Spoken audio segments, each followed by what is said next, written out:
The crimson dawn painted the horizon as Elara Thornwick knelt beside the withered apple tree that had once been her grandmother's pride. Its branches, blackened and brittle, crumbled at her touch like ancient parchment. The blight had spread through Millhaven's orchards with merciless efficiency, leaving behind a wasteland where prosperity once flourished. Children no longer laughed in the streets, their hollow cheeks speaking of hunger that gnawed deeper each passing day. The village well had run dry 3 weeks ago, forcing families to walk miles for brackish water that tasted of desperation. Elara pressed her palm against the dying bark, feeling the tree's final heartbeats pulse weakly beneath her fingers. She had exhausted every remedy in her herbalist's arsenal: tinctures, salves, blessed waters from the mountain shrine. Nothing could reverse what the village elders whispered was a curse born of ancient grudges and forgotten debts. The land itself seemed to be dying, withdrawing its life force as if punished by forces beyond mortal understanding. Her mentor, old sage Millicent, had spoken of such afflictions in hushed tones during Elara's apprenticeship. Supernatural blights that could only be lifted through sacrifice or bargain, debts that transcended generations and demanded payment in blood, servitude, or soul. Elara had dismissed these tales as superstition until the dying began in earnest. First the livestock, then the crops, and now even the groundwater tasted of ash and sorrow. The sound of approaching hoofbeats broke through her contemplation. Mayor Aldrich Hemsworth rode toward her on his weathered mare, his face bearing the weight of leadership that had aged him decades in mere months. Behind him trailed a procession of village council members, their expressions grim with the knowledge that traditional solutions had failed them utterly. The morning mist clung to their shoulders like shrouds, and Elara sensed that whatever news they brought would alter the course of her life irrevocably. Elara, Mayor Aldrich dismounted with the stiff movements of a man who had not slept in days. "We've received word from the Thornwood court. A representative of the Autumn Prince has agreed to meet with us at the Old Stone Circle. They claim to have solutions to our predicament." The Autumn Prince. Even speaking his title aloud seemed to thicken the air with otherworldly tension. Prince Caelum Nightfall, ruler of the Thornwood court, whose domain bordered their mortal realm behind veils of magic and ancient treaties. Stories painted him as beautiful and terrible, a creature of seasonal power who commanded storms and harvests with equal ease. Some tales spoke of his generosity toward worthy supplicants, while others warned of prices that consumed entire bloodlines. What manner of solutions? Elara asked, though dread already pooled in her stomach like ice water. She had studied enough folklore to understand that fey bargains always demanded more than they initially appeared to cost. Councilmember Tobias Blackwood stepped forward, his merchant's instincts still sharp despite the circumstances. The messenger spoke of marriage contracts and binding oaths, ancient protocols for sealing alliances between our peoples. It seems the prince is interested in establishing deeper connections with our realm. Marriage. The word struck Elara like a physical blow, though she had suspected such a demand might arise. Fey nobility rarely involved themselves in mortal affairs without seeking something precious in return, and what could be more valuable than a willing human soul bound by sacred vows? She thought of her younger brother Marcus, barely 16, and already showing signs of the wasting sickness that had claimed so many. Of her aging parents, who had sacrificed everything to send her to study with sage Millicent. Of the dozens of families who looked to her for healing that her herbs could no longer provide. "Why me?" she whispered, though she already suspected the answer. Her bloodline carried traces of ancient magic, diluted over centuries but still present enough to make her valuable to creatures who dealt in power and potential. Her grandmother had possessed the sight, able to glimpse truths hidden from ordinary mortals. Belara's own gifts with plants and healing suggested that same heritage ran through her veins. Mayor Aldrich's weathered hands clasped her shoulders with paternal gentleness. "Because you're the strongest among us, child. Because your magic, however small, might bridge the gap between our worlds. And because—" He paused, struggling with words that felt too heavy for mortal tongues. "Because the prince specifically requested you by name." The implications of that statement sent chills racing down Elara's spine. How did a fey prince know of her existence? What invisible threads connected her to his shadowed realm? She had never ventured beyond the village boundaries except to gather rare herbs in the foothills, certainly never close enough to the Thornwood to attract supernatural attention. Yet somehow, her name had reached ears that should have remained forever deaf to mortal concerns. When? The single word emerged hoarse with resignation and determination intertwined.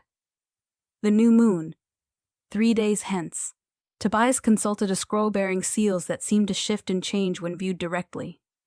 The ceremony must be conducted at the Borderland Shrine, where the veils between worlds grow thin. The prince's representative emphasized that delays will not be tolerated. 3 days. Barely enough time to set her affairs in order, to say goodbye to the life she had always imagined living. Elara's mind raced through mental inventories of her herb stores, her collection of medical texts, the small garden behind her cottage where she cultivated medicinal plants. All of it would need to be passed to someone else, though who in the village possessed even rudimentary knowledge of herbalism remained unclear. "I need to prepare," she said finally, her voice steadier than she felt. "There are things I must arrange, people I must speak with. If I'm to leave Millhaven, others will need to carry on the healing work." The council members nodded with relief and guilt warring across their features. They knew they were asking her to sacrifice everything, to step into a fairy tale that might transform her into either a queen or a cautionary story. Yet what choice did any of them have? The alternative was watching their entire community wither into dust and memory. As the officials departed to spread word of the bargain throughout the village, Elara remained beside the dying apple tree. She placed both hands against its trunk and closed her eyes, reaching out with senses that extended beyond the physical realm. For a moment she felt something respond, a flicker of life force that recognized her touch and drew strength from her presence. The sensation lasted only heartbeats before fading, but it confirmed what she had begun to suspect. Her magic was growing stronger as the crisis deepened, as if danger awakened abilities that comfort had kept dormant. Perhaps that was why the Autumn Prince had noticed her, why her name had somehow traveled across dimensional boundaries to reach his court. She represented potential that even she didn't fully understand, power that might serve purposes beyond simply lifting the curse from Millhaven. The next 3 days passed in a blur of preparation and farewell. Elara spent hours with young Petra Goldsmith, the blacksmith's daughter who showed aptitude for herb lore, teaching her the basics of tincture preparation and wound treatment. She donated her entire collection of medical supplies to the village healing house, along with detailed notes on dosages and applications. Every spare moment was devoted to visiting families who had relied on her services, ensuring they understood how to maintain treatments in her absence. Her parents took the news with the stoic acceptance of people who had endured decades of hardship. Her mother, Leanne, helped her pack a single traveling bag with clothes suitable for formal court occasions, items hastily purchased from the village's few remaining merchants. Her father, Willem, spent the evening repairing and sharpening every tool in his workshop with nervous energy, as if physical labor could somehow protect his daughter from supernatural dangers. Marcus proved more difficult to console. At 16, he possessed just enough understanding to grasp the permanence of her sacrifice without the maturity to accept its necessity. He raged against the unfairness of their situation, against the cosmic forces that demanded such prices, against his own inability to take her place in the bargain.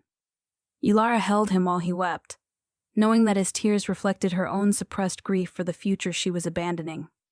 On the final evening, she walked alone through Millhaven's empty streets, memorizing details that would soon exist only in memory.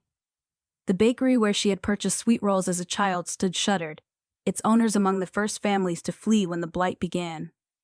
The village green, once site of harvest festivals and midsummer celebrations, lay bare except for dying grass that crunched beneath her feet like brittle bones.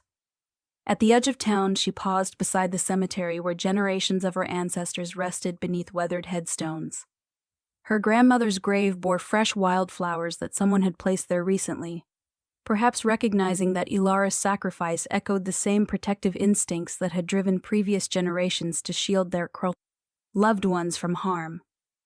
She whispered a prayer to spirits she hoped might watch over her family in the trials ahead, then turned toward her cottage for one final night of sleep in the only home she had ever known.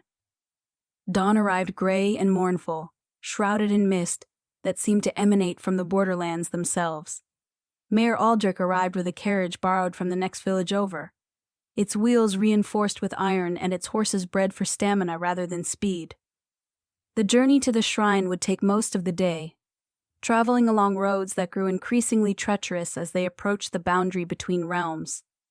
Elara's parents and brother accompanied the procession, along with several council members who insisted on witnessing the ceremony that would determine their community's fate. The group traveled in relative silence, each person lost in private thoughts about the magnitude of what was about to occur. Even the horses seemed to sense the supernatural tension that thickened with every mile, their steps growing more cautious as familiar landscapes gave way to wilder terrain. The borderland shrine stood atop a hill that commanded views of both mortal farmland and the shadowed depths of the Thornwood beyond. Ancient stones formed a perfect circle around a central altar that predated written history, carved with symbols that seemed to shift and writhe when observed directly. Moss and lichen covered surfaces that had weathered countless seasons, yet the structure emanated power that made the air itself feel electric with potential. As sunset approached, painting the sky in shades that seemed too vivid for the mortal realm, a procession emerged from the Thornwood's depths. Creatures of ethereal beauty rode horses that appeared woven from moonlight and shadow, their forms so perfect they caused physical pain to observe directly. Musicians played instruments that produced melodies beyond human comprehension, harmonies that seemed to resonate in the listener's bones rather than their ears. At the procession's head rode Prince Caelum Nightfall himself, and Elara's breath caught at her first glimpse of the being she was about to marry. He possessed the inhuman beauty characteristic of high Fey nobility, with features so precisely crafted they seemed carved from marble by master sculptors. His hair caught firelight and transformed it into something approaching liquid gold, while his eyes held depths that suggested centuries of accumulated wisdom and sorrow. Yet something in his bearing struck Elara as profoundly wrong, a disconnect between his physical perfection and the emotions that flickered across his expression. He rode like someone fulfilling a duty rather than celebrating a joyous occasion, his posture rigid with tension that seemed at odds with the supernatural grace that marked his every movement. When their eyes met across the sacred circle, she saw recognition there but also guilt, regret, and something that might have been apology. The ceremony itself unfolded with ritual precision that left no room for second thoughts or escape. Ancient words and languages that predated human civilization bound their souls together with chains forged from starlight and shadow. When Prince Caelum placed the wedding band upon her finger, Elara felt power surge through her body like lightning, awakening abilities she had never suspected and connecting her to forces that dwarfed mortal core. Comprehension. The ring itself was a masterwork of Fey craftsmanship, wrought from metal that seemed to contain captured moonbeams and set with a stone that swirled with colors that had no names in any human tongue. The moment it settled into place, Elara felt her consciousness expand beyond the boundaries of her physical form, suddenly aware of the prince's emotional state with uncomfortable clarity. She sensed his reluctance, his divided loyalties, and beneath it all, a grief so profound it threatened to drown her entirely in its depths. As the ceremony concluded and the witnesses began their respective journeys home, Prince Caelum approached Elara with movements that seemed to carry the weight of worlds. His court had already begun preparing for departure, their otherworldly steeds pawing impatiently at ground that suddenly seemed too mundane to support their ethereal forms. "My lady," he said, his voice carrying harmonics that seemed to resonate in multiple dimensions simultaneously. "I must ask your forgiveness for what you will soon discover. The marriage we have just solemnized serves purposes beyond what your people were told, necessities that I pray you will eventually understand if not forgive." Before Elara could respond to his cryptic words, he gestured toward a horse that materialized beside them, its form shifting between physical matter and pure energy. The creature regarded her with intelligence that seemed ancient beyond measure, its eyes holding depths that reflected starfields and cosmic mysteries. Without quite understanding how, she found herself mounted and ready to depart for a realm she had never imagined visiting. The journey through the Thornwood passed in a dreamlike haze of impossible beauty and subtle terror. Trees towered overhead like cathedral spires, their trunks wide enough to house entire villages, and their canopies reaching toward skies that held too many moons. Creatures that existed nowhere in mortal folklore watched their passage from shadows that seemed deeper than physics should allow, their attention creating an almost physical pressure against Elara's newly awakened magical backray. Senses. Prince Caelum rode beside her in silence, his earlier cryptic warning hanging between them like an unsheathed blade. Occasionally she caught him watching her with expressions that mixed anticipation and dread, as if he were conducting her toward either salvation or destruction, and could not determine which outcome was more likely. The other members of his court maintained respectful distances, their conversations conducted in musical languages that seemed to bypass the ears entirely and speak directly to the soul. The prince's palace emerged from the forest like a structure built from crystallized dreams, its spires reaching toward heavens that seemed closer here than in the mortal realm. Gardens surrounded the main edifice with plants that bloomed in impossible colors, their fragrances creating synesthetic experiences that transformed scent into visible aurora dancing across the twilight sky. Servants whose forms shifted between human and elemental shapes moved through corridors that stretched beyond the boundaries of three-dimensional space. Elara's chambers had been prepared with luxury that surpassed anything in mortal kingdoms, yet the opulence felt hollow, as if someone had attempted to create comfort without understanding its true nature.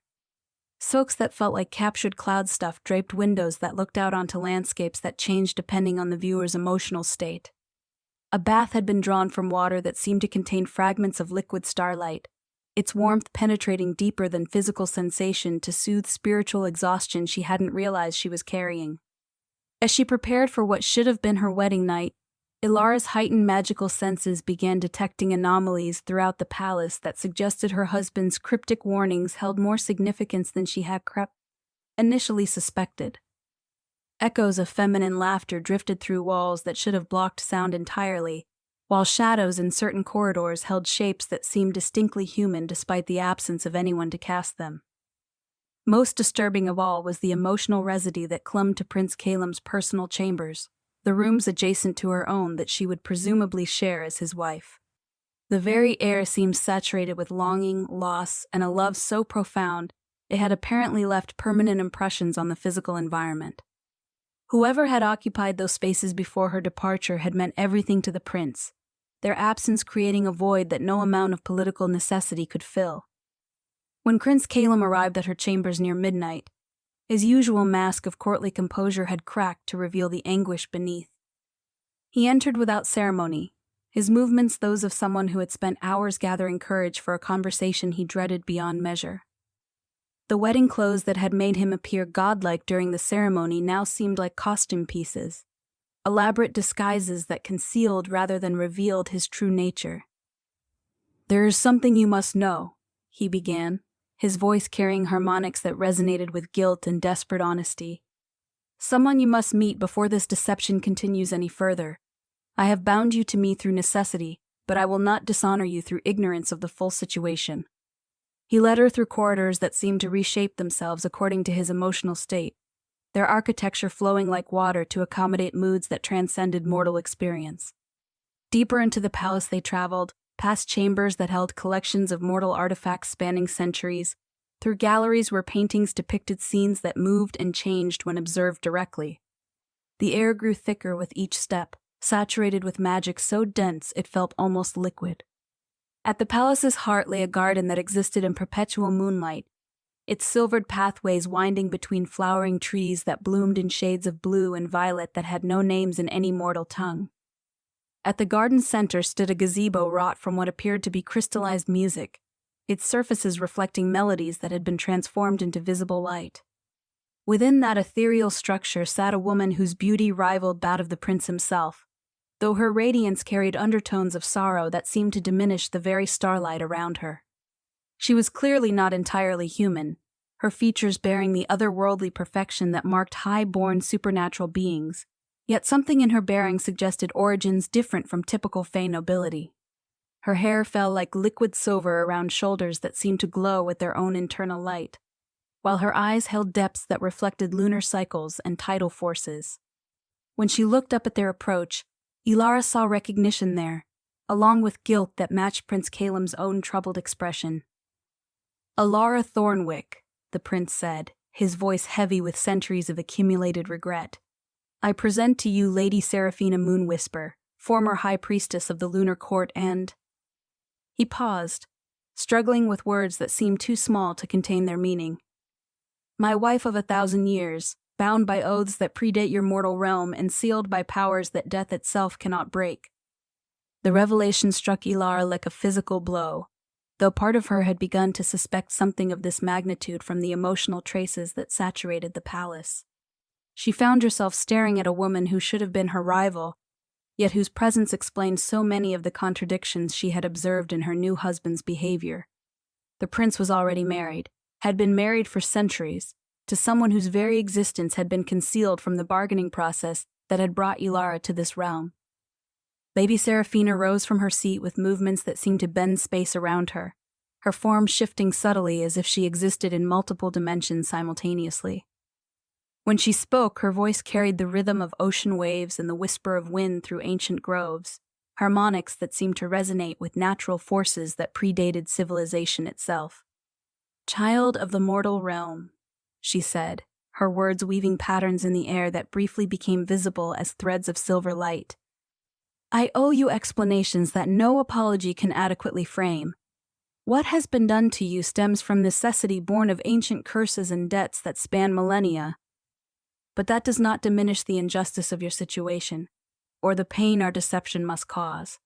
Prince Caelum moved to stand beside his first wife, and Elara could see how their forms seemed to complement each other, two halves of a cosmic equation that had been designed to maintain balance between opposing forces. Yet there was distance between them as well, a careful space that spoke of love complicated by circumstances beyond their control. "1,000 years ago," Lady Seraphina continued, her narrative unfolding with the weight of historical truth, "I was High Priestess of the Lunar Court, guardian of sacred mysteries that maintained the boundary between mortal and immortal realms. My marriage to Prince Caelum was designed to unite the powers of seasonal change with lunar cycles, creating stability that would protect both our peoples from forces that sought to consume all existence." The garden around them seemed to respond to her words, flowers blooming and fading in patterns that illustrated the cyclical nature of the forces she described. Moonlight intensified and dimmed in rhythm with her speech, while the very air seemed to pulse with energies that connected to cosmic rhythms beyond ordinary perception. But our union attracted the attention of entities that exist beyond the boundaries of any single realm. Prince Caelum took up the narrative, his voice carrying harmonics of regret that seemed to make the crystallized music of the gazebo resonate in sympathy. "Ancient powers that predate the separation of mortal and immortal worlds, beings whose very existence depends on consuming the life force of entire realms. They marked us as threats to their expansion into dimensions they had not yet devoured." Elara listened with growing understanding as the true scope of her situation became clear. She had not been brought here simply to lift a curse from her village, though that was certainly part of the larger equation. Instead, she had become an unwilling participant in cosmic warfare that had been raging since before human civilization began, her role in events determined by forces that operated on scales that dwarf individual concerns about choice or consent. "The curse that afflicts your village is merely a symptom of a larger attack," Lady Seraphina explained, her silver eyes reflecting depths that seemed to contain entire galaxies of sorrow. "The entities we face seek to drain the life force from your realm entirely, using the suffering of innocence to weaken the barriers that protect mortal existence from their hunger. Your marriage to Prince Caelum creates a conduit through which power can flow to combat this threat, but only if, quote." She paused, and Elara saw her exchange a look with Prince Caelum that contained entire conversations about choices that neither of them wished to make.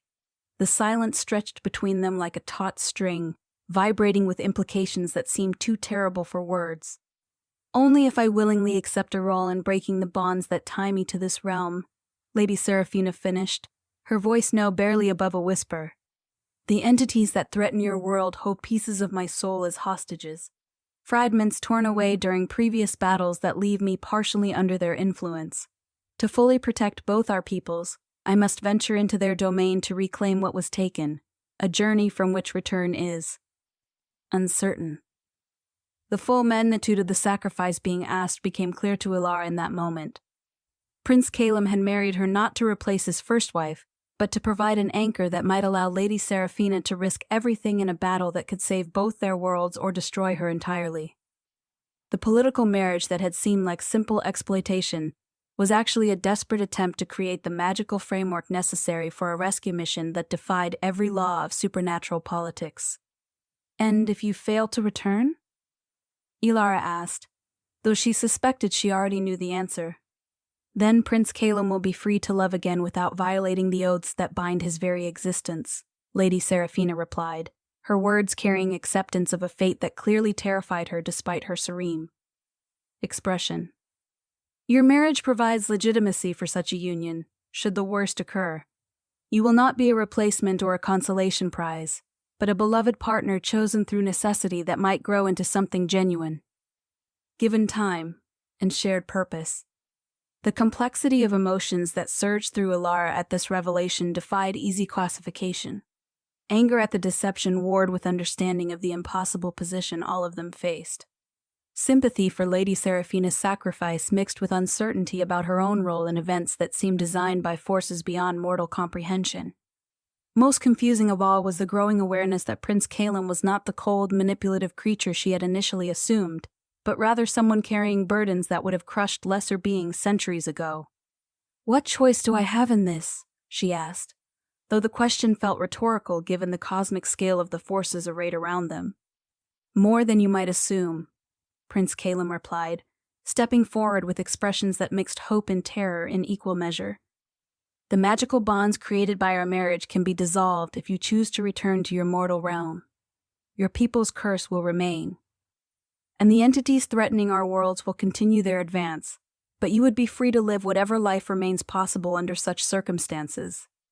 The option felt simultaneously genuine and illusory. Yes, she could theoretically return to Millhaven and resume her former existence, but what kind of life would that be? Her village would continue dying, her family would eventually succumb to whatever supernatural blight was consuming their world, and she would spend her remaining years knowing that she had abandoned the only chance to save everyone she loved. "Or," she prompted, sensing there were alternatives he had not yet articulated. "Or you could choose to remain and help us forge a partnership that transcends the political necessities that brought you here." Lady Seraphina answered, moving closer with steps that seemed to make the very ground beneath her feet glow with reflected moonlight. "Your magic is growing stronger with every moment you spend in our realm, awakening potential that could make you an equal partner in the battles ahead, rather than simply a tool to be utilized by more powerful beings." As if summoned by her words, Elara became suddenly aware of energies flowing through her body that felt nothing like the minor healing abilities she had possessed in the mortal realm. Power coursed through her veins like liquid fire, connecting her to forces that spanned dimensions and reached toward cosmic mysteries that mortal minds were not meant to comprehend. The wedding ring on her finger pulsed with rhythms that seemed to synchronize with her heartbeat, its alien metal conducting energies that transformed her from purely human into something unprecedented. "The entities we face have never encountered a being like what you are becoming," Prince Caelum explained, his voice carrying undertones of awe that suggested he was witnessing transformation that surprised even his ancient understanding. "Part mortal, part fae through our marriage bond, but also something entirely new created by the specific circumstances of your awakening. You represent possibilities that our enemies cannot predict or counter using their established strategies." The weight of cosmic significance pressed down on Elara's shoulders like a mantle woven from starlight and responsibility. Everything she had ever known about her own identity was dissolving and reforming, revealing potentials that seemed to expand beyond the boundaries of individual existence. Yet beneath the magnitude of her transformation, she could still feel the core of who she had always been, someone who healed rather than harmed, who protected the innocent, who chose compassion over personal comfort. "If I agree to this," she said slowly, testing words that seemed to reshape reality around them as she spoke, "what happens next? How do we proceed against entities that consume entire realms?" Lady Seraphina and Prince Caelum exchanged another of their loaded glances, and Elara sensed that her question had brought them to the crux of plans that had been centuries in the making. The garden around them seemed to hold its breath, flowers pausing in their eternal dance of blooming and fading, while moonlight intensified as if celestial forces were leaning closer to hear her decision. First, we must journey to the nexus of echoes, Lady Seraphina explained, her words painting images in the air that briefly became visible as threads of silver light weaving complex patterns. It is a place that exists between all realms simultaneously, where the fragments of my soul are being held as both hostages and weapons against us. The journey itself is perilous, as the paths between dimensions are guarded by creatures that serve our enemies' interests. And once we reach this nexus? Elara prompted, though she suspected the answer would involve dangers that exceeded anything in mortal folklore. Then I must confront the entities directly while you and Prince Caelum maintain the magical framework that will allow me to reclaim what was stolen. Lady Seraphina continued, her voice growing more distant as if she were already contemplating the trials ahead. Success will free me to return, and combine our powers against the threat to your village and countless other realms. Failure will likely destroy all three of us, but in ways that might still disrupt our enemies' plans enough to buy time for others to find different solutions. The stark honesty of the assessment struck Elara as both terrifying and strangely comforting. At least they were being truthful about the magnitude of the risks involved, treating her as a partner capable of making informed decisions rather than a pawn to be moved according to other strategies. The respect implicit in their approach felt more valuable than all the luxury surrounding them in the palace. "How long do we have before this journey must begin?" she asked, already knowing that her decision had been made the moment she understood what was truly at stake. The alignment of dimensional boundaries that will allow access to the nexus occurs only once each century, Prince Caelum replied, his voice carrying relief that suggested he had been hoping for her cooperation, despite not daring to assume it. The next such alignment begins in 7 days, giving us that long to prepare and for you to gain better control over the abilities that are awakening within you. 7 days to transform from a village herbalist into someone capable of participating in cosmic battles that would determine the fate of multiple realms. The timeline seems simultaneously far too short and unbearably long, depending on which aspects of the challenge she focused on. Yet something in the depths of her newly awakened magical senses suggested that 7 days might be exactly the right amount of time, as if the forces governing such things operated according to patterns that transcended ordinary logic. "Then we begin tomorrow," she said, the words emerging with certainty that surprised her. "But I have conditions that must be met if I'm to risk everything on this venture." Both Prince Caelum and Lady Seraphina straightened with expressions that mixed curiosity and respect, clearly understanding that someone powerful enough to participate in their mission would naturally have requirements that needed to be addressed. "First, I want regular communication with my family and village," Elara stated, her voice carrying harmonics that seemed to make the garden itself lean in to listen. "They need to know that the curse will be lifted and that their sacrifice in sending me here serves a purpose greater than political alliance. They deserve hope rather than uncertainty about my fate." "Easily arranged." Prince Caelum nodded, his relief evident at the reasonableness of her first demand. "Our court maintains scrying pools that allow communication across dimensional boundaries. You can speak with your loved ones as often as you wish. Second, I want to understand exactly what I'm becoming and how to control these new abilities safely," she continued, feeling power pulse through her body in response to her words. "If I'm to be an equal partner in this venture rather than a liability that endangers everyone, I need training that goes beyond basic magical theory." "I will teach you myself," Lady Seraphina offered, stepping forward with movements that seemed to bend light around her form. "The combination of mortal intuition and fey power that you're developing is similar to abilities I mastered during my time as High Priestess.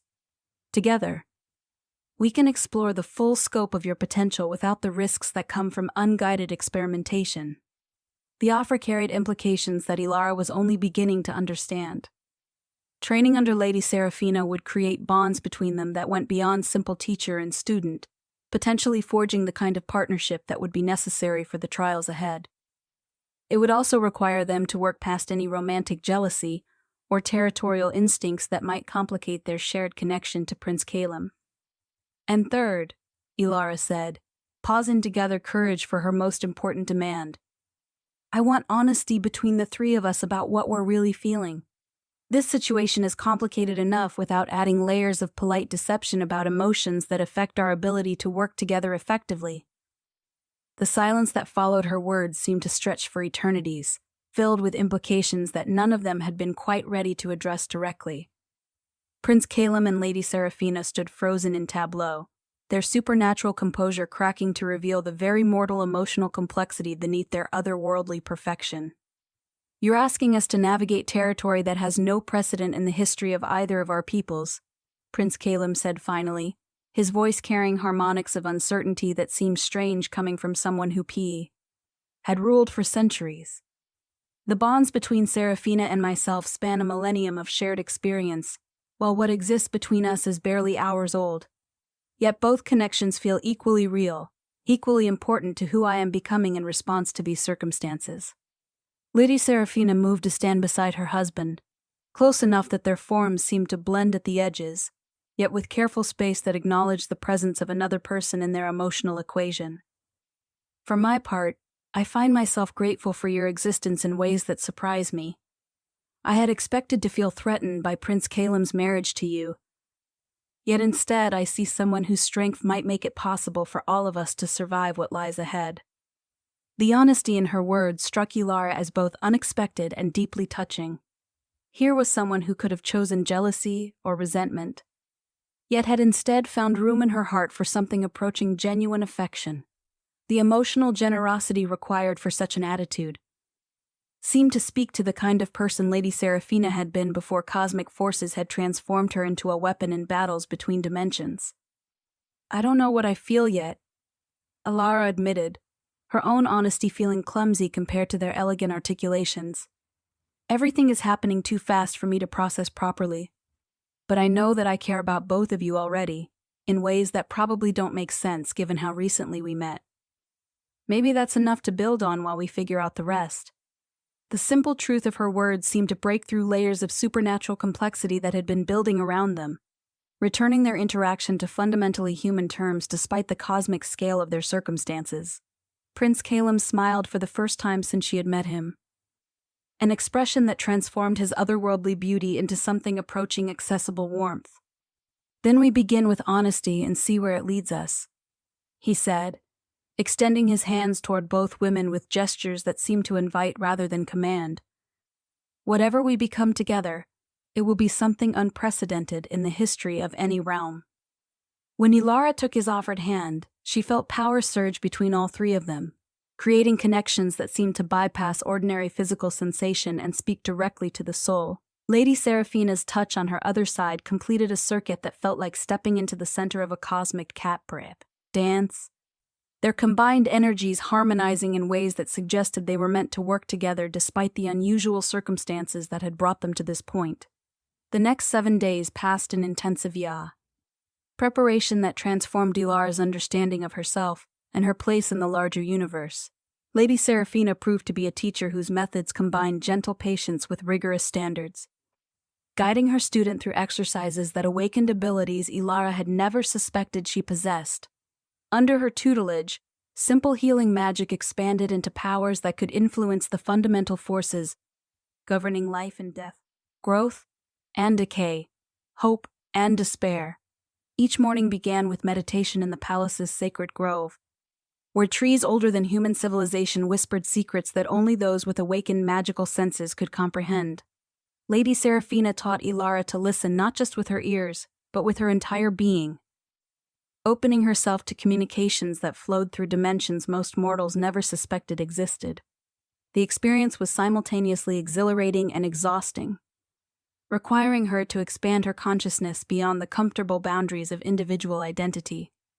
"Power without wisdom is destruction waiting to happen," Lady Seraphina explained during one particularly intense session, her voice carrying harmonics that seemed to resonate with the ancient trees surrounding them. "Your abilities are growing exponentially, but they must be balanced by understanding of the consequences that follow every choice you make. In the realms we'll be entering, a moment of emotional instability could reshape reality in ways that affect countless beings." The afternoons were devoted to combat training that bore little resemblance to anything from mortal warfare. Prince Caelum instructed her in techniques that utilized magical energy as both weapon and shield, teaching her to weave spells that could protect allies while simultaneously striking at enemies who existed partially outside normal space-time. The lessons left her physically drained and mentally expanded, her perception of what was possible growing with each day of intensive practice. "You're learning faster than should be theoretically possible," Prince Caelum observed after a particularly successful session where Elara had managed to maintain 3 separate defensive barriers while simultaneously channeling offensive energy through dimensional rifts. "Either your mortal origins provide advantages we never anticipated, or the cosmic forces involved in our situation are actively assisting your development." Evenings brought the 3 of them together for meals that served as much as strategy sessions as social gatherings. The emotional dynamics between them continued evolving in ways that defied conventional relationship categories, their bonds deepening through shared purpose and mutual respect rather than traditional romantic progression.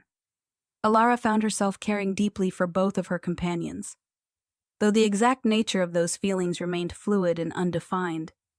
Communication with her family provided anchors to the life she had left behind, reminding her of the people whose welfare had motivated her original sacrifice. The scrying pool in Prince Caelum's private chambers allowed her to see that conditions in Millhaven had stabilized somewhat, as if her presence in the Fey realm was already having positive effects on the supernatural blight affecting her village. Her parents looked healthier than they had in months, while Marcus was showing signs of recovery from the wasting sickness that had been consuming him. "The curse is weakening because you're here," Lady Seraphina explained during one of their evening discussions. "Your marriage to Prince Caelum creates a conduit through which healing energy can flow back to your realm, providing temporary relief while we prepare for more permanent solutions. It's proof that our approach has validity, even if the final outcome remains uncertain." By the 6th day, Elara's magical abilities had developed to the point where she could sense the approaching dimensional alignment that would open pathways to the nexus of echoes. The sensation was like standing at the edge of an approaching storm, feeling pressure changes and electrical tension that spoke of cosmic forces preparing to shift in fundamental ways. Her wedding ring pulsed with increasing frequency, its alien metal conducting energies that seemed to synchronize with celestial movements beyond ordinary perception. "Tomorrow night," Prince Caelum announced during their final strategy session, his voice carrying harmonics of anticipation and dread in equal measure. "The alignment reaches its peak at the moment when 3 moons achieve perfect conjunction in our sky. We'll have perhaps an hour of optimal conditions before the pathways begin closing again." The plan they had developed was elegant in its simplicity and terrifying in its requirements. Lady Seraphina would use the dimensional gateway to journey directly to the heart of the nexus, where the fragments of her soul were being held by entities that existed beyond normal space-time. Prince Caelum and Elara would maintain the magical framework necessary to keep the pathway open and provide support if the rescue attempt triggered retaliation from their enemies. "The greatest danger lies not in the initial approach, but in what happens if I successfully reclaim what was stolen," Lady Seraphina explained, her silver eyes reflecting depths that seemed to contain entire galaxies of, quote, "possibility and terror. The entities holding my soul fragments have been using them to influence my thoughts and actions for centuries, maintaining subtle control that has limited my effectiveness in resisting their advances. When that influence is severed, they may respond with direct attacks that could threaten all our realms simultaneously." The implications of her warning settled over them like a shroud woven from starlight and shadow. Success in their mission might trigger the very catastrophe they were trying to prevent, yet failure would guarantee that catastrophe would eventually occur regardless. They were walking a tightrope suspended over abysses of possibility, with no safety net except their faith in each other and their combined abilities. As the final day dawned, Elara found herself standing once again in the palace gardens, where she had first learned the true scope of her situation. The crystallized music of the gazebo seemed to respond to her presence now, its melodies shifting to harmonize with the energies flowing through her transformed body. She was no longer the village herbalist who had arrived here a week ago, yet neither was she fully fey despite the power that coursed through her veins. She had become something unprecedented, a bridge between worlds that might prove strong enough to support the weight of cosmic redemption.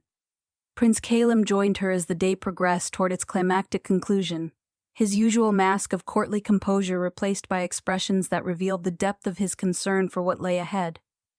They stood together in comfortable silence, watching as the palace staff made final preparations for a journey that would determine the fate of countless realms. "Whatever happens tonight," he said eventually, his voice carrying harmonics that seemed to make the very air around them shimmer with possibility. "I want you to know that meeting you has changed me in ways I'm still discovering. The marriage that began as political necessity has become something I treasure beyond my ability to articulate." His words carried implications that both thrilled and terrified her, opening emotional territories that she wasn't sure she was ready to explore, given the dangers they were about to face. Yet honesty had been one of her conditions for participating in this venture, and she owed him the same transparency he was offering her.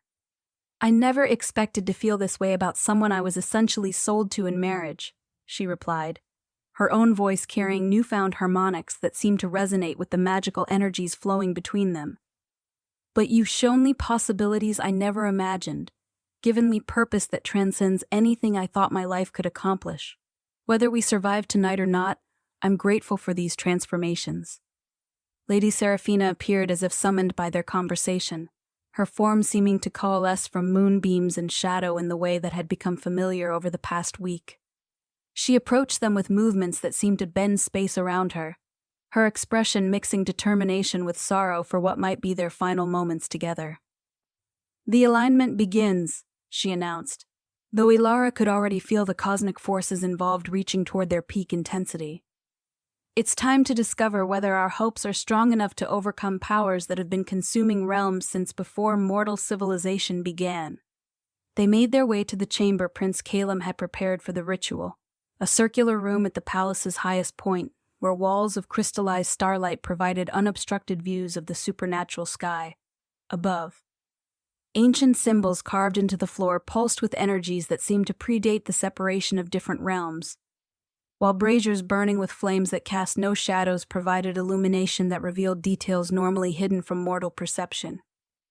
As the three moons achieved their perfect alignment, reality itself seemed to hold its breath in anticipation of what was about to unfold. The dimensional gateway began manifesting at the chamber's center, its edges crackling with energies that spoke of distances measured in concepts rather than miles.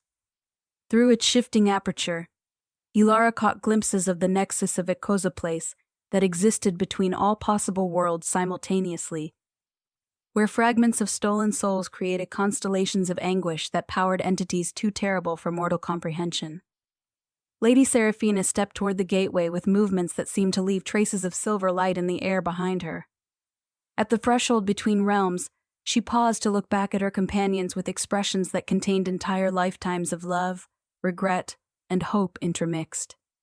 "If I do not return," she said, her words creating visible patterns in the air that briefly resembled musical notation, "remember that this was chosen freely in service of love that transcends individual existence.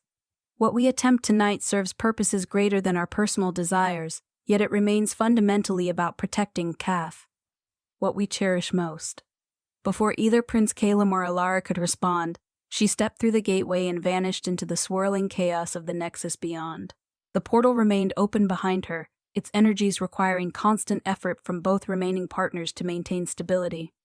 Elara felt power flowing through her body like liquid fire, connecting her to cosmic forces that threatened to overwhelm her individual identity entirely. Through the gateway, she could sense Lady Seraphina's progress as she navigated landscapes that defied description in any mortal language. The nexus existed in constant flux, its geography reshaping itself according to the emotional states of the beings trapped within its boundaries. Fragments of stolen souls created gravity wells of anguish that pulled unwary travelers toward assimilation with the entities that fed on such suffering. "She's found the first fragment," Prince Caelum reported, his voice tight with concentration, as he monitored the magical frameworks that kept their communication channels open. "But the entities have noticed her presence. They're beginning to mobilize defenses that, gods above and below, I've never felt power on this scale before." Elara could sense it too, a malevolent intelligence vast beyond comprehension turning its attention toward their small group of would-be heroes. The entities that ruled the Nexus had been consuming realms for eons, accumulating power that dwarfed anything possessed by individual beings regardless of their supernatural nature. Yet they had never encountered resistance quite like what Lady Seraphina represented, her combination of priestess training and stolen soul fragments creating possibilities they couldn't predict or counter using established strategies. The battle that erupted within the Nexus sent shockwaves through multiple dimensions simultaneously, reality itself seeming to buckle under the strain of forces that had never been meant to clash directly. Lady Seraphina fought with abilities that transcended individual power, drawing on connections to cosmic cycles that predated the entity's rise to dominance. Yet her opponents possessed advantages accumulated over millennia of conquest, their forms shifting between states of existence that made them nearly impossible to damage through conventional means. The second fragment, Prince Caelum gasped, his face pale with effort as he channeled energy through pathways that threatened to burn him alive. She's reclaimed the second fragment, but the backlash is affecting dimensional stability throughout this entire region of reality. Elara felt the truth of his words through her own magical senses, perceiving how their rescue attempt was creating ripple effects that reached across vast distances to influence events in realms they had never seen. Somewhere, entire worlds were experiencing environmental changes as the balance between opposing forces shifted in response to Lady Seraphina's success. The responsibility was almost crushing, yet it also provided motivation that transcended any merely personal concerns. The third fragment proved more difficult to reclaim, as the entities had recognized the pattern of Lady Seraphina's attack and adapted their defenses accordingly. They began using the stolen soul pieces as weapons, forcing her to battle aspects of her own identity that had been corrupted by centuries of exposure to their influence. The psychological strain of such combat was enormous, requiring her to maintain perfect emotional balance while confronting the darkest possibilities of what she might have become under different circumstances.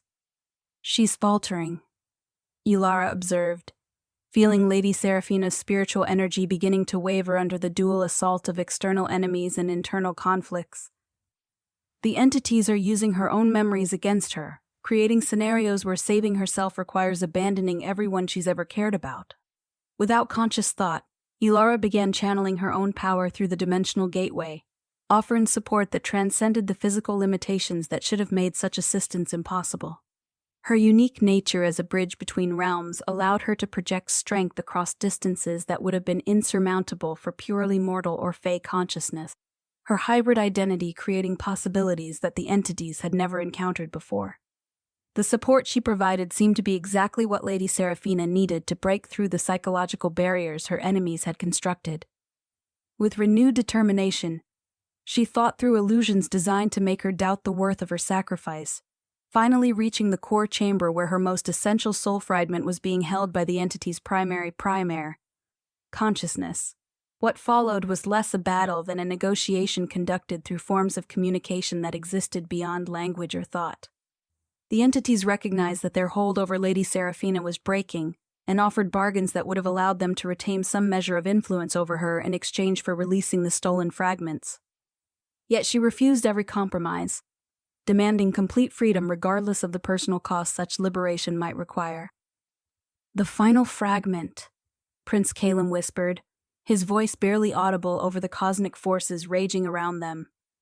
"She's found it, but the entities are preparing some kind of final gambit. The energy signatures on detecting suggest they're willing to destroy entire sections of the Nexus rather than allow her to escape with what they've stolen." The explosion that followed sent shockwaves through reality itself, causing the palace walls to buckle and the dimensional gateway to fluctuate wildly between different configurations. For terrifying moments, Elara thought they had lost Lady Seraphina entirely, her presence vanishing from the magical frameworks that had allowed them to monitor her progress. Yet gradually, through the chaos and destruction, a familiar signature began reasserting itself with strength that exceeded anything they had previously detected. Lady Seraphina emerged from the gateway transformed, her form radiating power that seemed to make the air itself shimmer with potential. The soul fragments she had reclaimed had been restored to their proper place in her spiritual architecture, creating wholeness that allowed her true capabilities to manifest without the limitations that centuries of partial existence had imposed. She was magnificent and terrible, a being of such concentrated purpose that reality seemed to bend around her presence. "It is done," she announced, her voice carrying harmonics that resonated across multiple dimensions simultaneously. "The fragments are restored. The entity's hold over me is broken. And their plans for consuming your realm have been disrupted beyond their ability to quickly repair. We have won a victory that will buy time for other defenders to strengthen their positions." End quote. Yet even as she spoke, Elara could sense that their triumph had come at enormous cost. The battle within the nexus had damaged the fundamental structures that maintain separation between realms, creating instabilities that would require careful management to prevent cascade failures that could destroy everything Mayent sought to save. Lady Seraphina's transformation had made her powerful enough to help with such repairs, but the work would require all three of them operating in perfect harmony. "Your village is safe," Prince Caelum told Elara, his magical senses already reaching across dimensional boundaries to assess the effects of their success. "The curse has been broken entirely, and the land is beginning to heal itself. Your family and neighbors will recover fully within a matter of days." The news should have filled her with overwhelming joy, yet Elara found herself experiencing emotions too complex for simple happiness. Yes, she had achieved her original goal of saving her people, but the journey had transformed her so completely that returning to her former life no longer seemed possible. She had become something unprecedented, a bridge between worlds that carried responsibilities extending far beyond the boundaries of any single village. "What happens now?" she asked, though she suspected the answer would involve choices as momentous as any she had already made. Lady Seraphina and Prince Caelum exchanged one of their loaded glances, and Elara sensed that her question had brought them to decisions they had been postponing until their mission was complete. The crystallized music of the palace around them seemed to pulse with anticipation, as if the very structure was holding its breath, waiting for revelations that would determine its future configuration. "Now we discover what kind of relationship three people can build when conventional categories no longer apply to their situation," Lady Seraphina said, moving closer to both her companions with steps that seemed to make the floor beneath her feet glow with reflected starlight. "The bonds created by our shared trials transcend simple friendship or traditional marriage arrangements. We have become something new, and we must learn to navigate that territory together." Prince Caelum nodded agreement, his ancient features showing uncertainty that seemed strange given his centuries of accumulated experience. "The political necessities that brought us together have evolved into connections that serve purposes beyond what any of us initially anticipated. Whether we choose to formalize those bonds or allow them to develop organically, we are bound together by experiences that will shape the rest of our existence." The weight of their words settled around Elara like a mantle woven from possibility and responsibility. She had entered this situation as a sacrifice offered to save her village, yet had emerged as someone whose choices would influence the development of relationships that had no precedent in the history of any realm. The power flowing through her transformed body made her their equal in magical capability, while the trials they had shared together had forged emotional connections that transcended ordinary romantic categories. "I don't know what form our relationship should take," she admitted, her honesty cutting through layers of supernatural complexity to reach fundamentally human truths. "But I know that I want to explore these possibilities with both of you, regardless of what conventions might say about such arrangements. We've already proven that unprecedented situations require unprecedented solutions." The simple truth of her words seemed to release tension that had been building around them since the moment they first met. Prince Caelum smiled with genuine warmth that transformed his otherworldly beauty into something approachable, while Lady Seraphina laughed with delight that seemed to make the very air sparkle with joy. The sound was musical beyond anything mortal instruments could produce, yet carried emotional authenticity that spoke to shared relief at finding their way through impossible circumstances. "Then we begin with honesty and see where it leads us," Prince Caelum said, echoing words from their earlier conversation while extending his hands toward both women with gestures that invited rather than commanded. "Whatever we become together, it will be something that honors the sacrifices that brought us to this point." When they joined hands, power surged between all three of them with intensity that seemed to briefly make them visible from multiple dimensions simultaneously. The sensation was overwhelming and comforting in equal measure, connecting them to each other and to cosmic forces that operated on scales beyond individual comprehension. Yet beneath the magnitude of their magical communion, Elara could feel something fundamentally human: love that had grown from shared purpose into genuine affection that promised to deepen with time and continued Pandey. Partnership. The palace around them began shifting in response to their joined energies, its architecture flowing like water to accommodate the new configuration of power that their bonding represented. Rooms redesigned themselves to serve 3 occupants rather than the traditional pair, while gardens bloomed with flowers that reflected the unique magical signature their partnership created.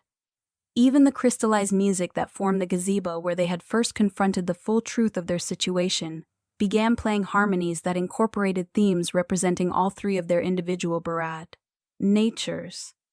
"The realms themselves are recognizing what we've become," Lady Seraphina observed, her silver eyes reflecting depths that seemed to contain entire galaxies of wonder. "Our partnership represents something new in the cosmic order, a form of cooperation that creates possibilities our enemies cannot predict or counter using established strategies." The implications of her observation extended far beyond their personal relationship, suggesting that their bonding might serve purposes that transcended individual happiness, or even the rescue mission they had just completed. By creating something unprecedented, they had potentially opened new avenues for defending against entities that had been consuming realms through strategies refined over eons of conquest. "Which means our work is just beginning," Prince Caelum added, though his tone carried anticipation rather than dread. "The victory we've achieved tonight has bought time for other defenders to strengthen their positions, but lasting peace will require developing new forms of cooperation between beings who have traditionally remained separate." Elara nodded understanding, recognizing that her transformation from village herbalist to cosmic defender was complete yet still evolving. The power flowing through her body connected her to responsibilities that extended across multiple realms, while the relationship she was developing provided the emotional foundation necessary to carry such burdens without being crushed by their magnitude. As dawn approached in the Fey realm, painting the sky in colors that had no names in mortal tongues, the 3 partners stood together on the palace's highest balcony, watching the transformation of the world around them.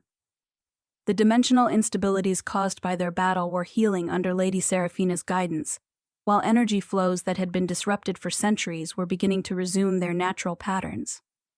In the distance, Elara could see the borders of the Thornwood shifting to accommodate new growth patterns that reflected the changed cosmic balance. Trees that had been stunted by supernatural interference were reaching toward heights that would have been impossible before the curse's breaking, while streams that had run bitter with corruption were clearing to reveal waters that sparkled with reflected starlight.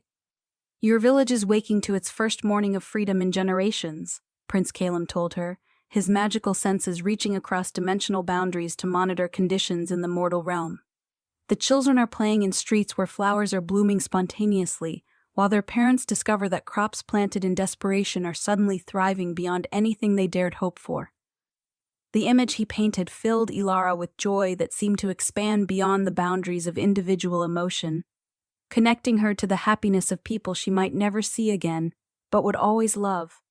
Her sacrifice had achieved its intended purpose, yet it also opened doors to possibilities she could never have imagined when she first agreed to the marriage bargain that had brought her to this realm. "And one of us?" Lady Seraphina asked, though her tone suggested she already knew the answer. "What do 3 people do when they saved the world and found themselves responsible for maintaining the peace they've created?"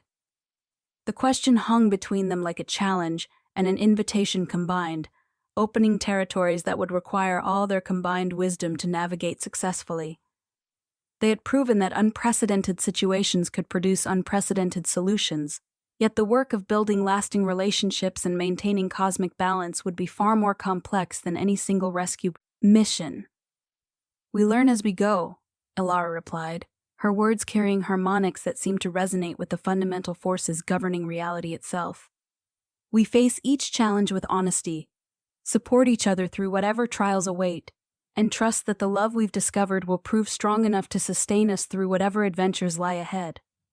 The simple truth of her response seemed to capture everything essential about their situation, reducing cosmic complexity to fundamentally human terms that all 3 of them could understand and embrace.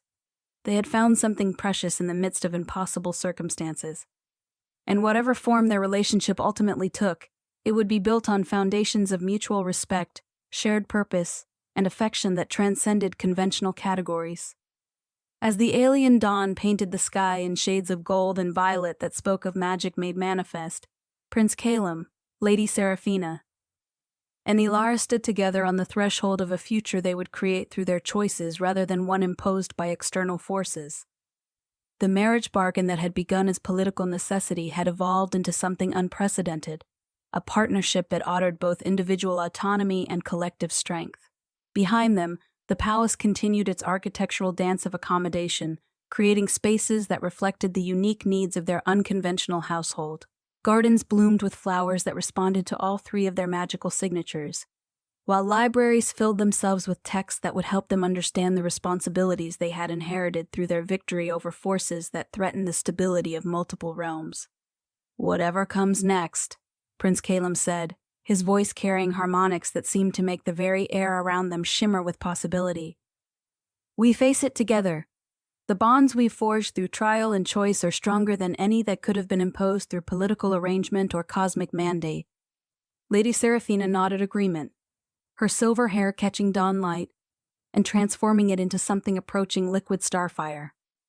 "We had become proof that love can emerge from the most unlikely circumstances, that cooperation can triumph over forces that seemed insurmountable, and that the future can be shaped by conscious choice rather than predetermined fate." Elara felt the truth of their words resonating through every fiber of her transformed being, connecting her to possibilities that stretched beyond the horizon of imagination. She had begun this journey as someone willing to sacrifice herself to save her village, yet had discovered that true heroism often involved embracing life rather than accepting death, building rather than destroying, creating it rather than preserving. The village of Millhaven would thrive in the years ahead, its people never fully understanding the cosmic forces that had threatened their existence, or the sacrifices that had been made to ensure their safety. Children would grow up in a world where flowers bloomed reliably and water ran clean, where the future held promise rather than despair. That alone would have justified every risk Elara had taken, and every transformation she had undergone. Yet her story had become about more than simple rescue, evolving into something that honored both individual choice and collective responsibility.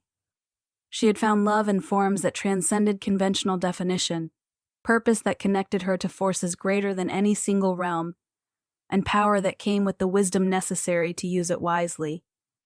As the three partners turned away from the dawn to begin their first full day as an established household, their combined magical signatures created aurora patterns across the alien sky that could be seen from multiple dimensions simultaneously.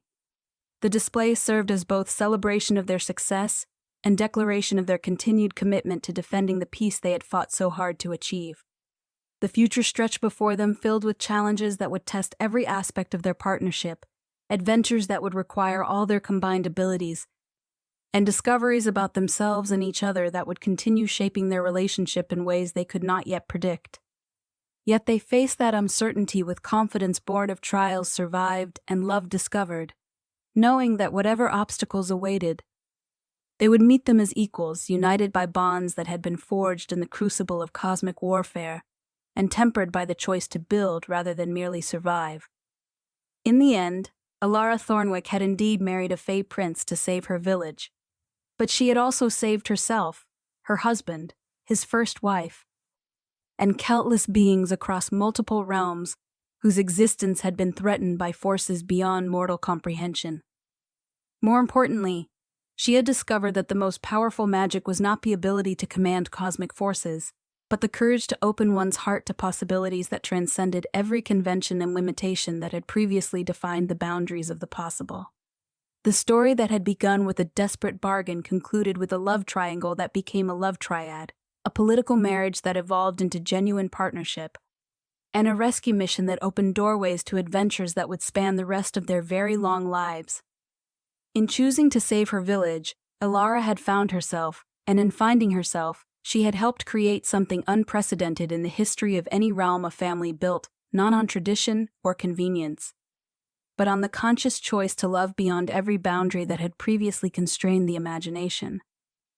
And in the palace gardens where crystallized music played melodies that incorporated themes representing all three of their unique natures, flowers bloomed in patterns that told the story of transformation, sacrifice, and the kind of love that emerges when people choose to see possibilities rather than limitations in the face of circumstances that seem designed to defeat hope itself.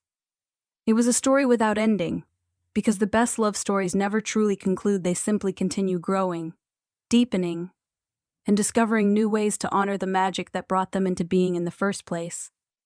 3 months after their victory at the Nexus of Echoes, Elara discovered that their triumph had attracted attention from quarters they had never anticipated. She was tending to the dimensional observation chamber when the first messenger arrived, a creature of living starlight, whose very presence caused the palace's protective wards to resonate with harmonic frequencies that spoke of urgent communication from realms beyond their usual sphere of influence. The Council of Eternal Seasons requests audience with the Triad of Thornwood, the messenger announced, its voice creating patterns in the air that briefly became visible as geometric configurations of impossible complexity. Your actions at the Nexus have disrupted temporal flows that affect realms spanning 17 different dimensional clusters. The consequences require discussion. Prince Caelum's expression darkened with concern that carried undertones of ancient political experience. The Council of Eternal Seasons represented powers that dwarfed even the entities they had recently defeated, cosmic forces that maintained the fundamental cycles governing reality across multiple universe layers. Their attention was rarely benevolent, and their requests were functionally indistinguishable from commands backed by the ability to reshape entire planes of existence. "How long do we have to prepare?" Lady Seraphina asked, though her tone suggested she already suspected the answer would be measured in hours rather than days. The council convenes at the nexus of the astral tides. When the dimensional currents reach their quarterly convergence, the messenger replied, its starlight form beginning to fade as the communication neared completion. This occurs in precisely 73 hours by your local temporal measurement. Failure to appear will be interpreted as hostile intent toward the cosmic order itself. After the messenger departed, leaving behind only lingering traces of otherworldly energy that made the air taste of distant galaxies, the three partners gathered in Prince Caelum's private study to discuss implications that seemed to grow more ominous with each moment of consideration.